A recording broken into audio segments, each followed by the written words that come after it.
Hello, today I am going to explain an overview over the oxidative phosphorylation, and this is the model I will be using. Now, the oxidative phosphorylation accounts for most of the ATP synthesis. This process generates most of the ATP because it is powered by the redox reduction, and accounts for almost 9% of the ATP generated by cellular respiration. A smaller amount of ATP is formed in glycolysis and the citric acid cycle by substrate level phosphorylation. For each molecule of glucose degraded to carbon dioxide and water by respiration, the cell makes up 32 molecules of ATP. Following this, we can see that NADH and FADH2 account for most of the energy extracted from the food, which is within this model. These two electron carriers, which are shown here that they're both electrons, transport chain, which powers the ATP synthesis via oxidative phosphorylation. Now, in the electron transport chain, a series of proteins and organic molecules found in the inner membrane of the mitochondria. Electrons are passed from one member of the transport chain to another in a series of redox reactions. Energy released in these reactions are captured as a photon gradient, which is then used to make ATP in process called chemiosmosis. Together, the electron transport chain and chemiosmosis make up the oxidative phosphorylation. Now, in the delivery of NADH and FADH2, reduced electron carriers from other steps of cellular respiration transfer their electron molecules near the beginning of the transport chain. In the process, they turn into NAD plus and FAD, which can be reused in other steps of cellular respiration. As electrons are passed down the chain, shown by this arrow, they move from a higher to a lower energy level, releasing energy, which here it is shown by the hydrogen molecules or ions,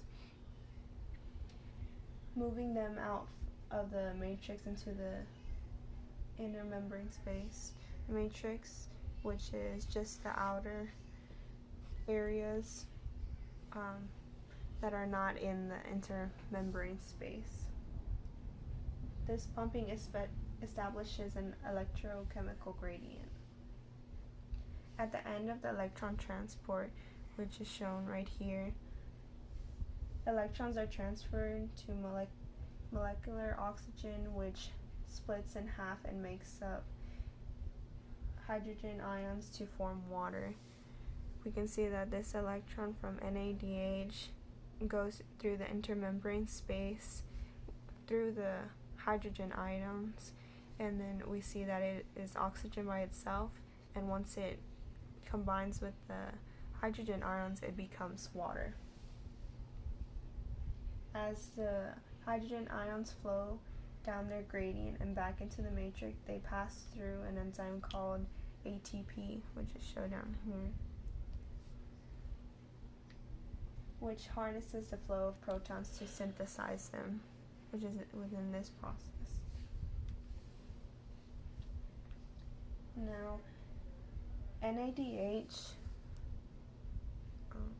is very good at donating electrons in redox reactions, so it transfers its electrons directly from this first complex back into NAD+. As electrons move through the complex 1 in a series of redox reactions, energy is released, and the complex uses this energy to pump protons from the matrix into the intermembrane space, which is, again, where all these hydrogen ions are. FADH2 is not as good as donating electrons as NADH. As you can see, NADH goes through the whole membrane, but FADH2 just stays within the membrane and within one area. So it cannot transfer its electrons to complex 1. Instead, it feeds them into the transport chain, which is this, through complex 2, and it does not pump protons across the membrane like NADH does. Both the NADH and FADH2 pass through their electron transport chain, turning back into NADH plus and FAD. This is important because the oxidized forms of electron carriers are used in glycolysis and citric acid cycle and must be available to keep these processes running. The transport chain builds a proton gradient across the inner mitochondrial membrane within a higher concentration of hydrogen ions in the intermembrane space and lower concentration in the matrix. This gradient represents a stored form of energy, and it can be used to make ADP.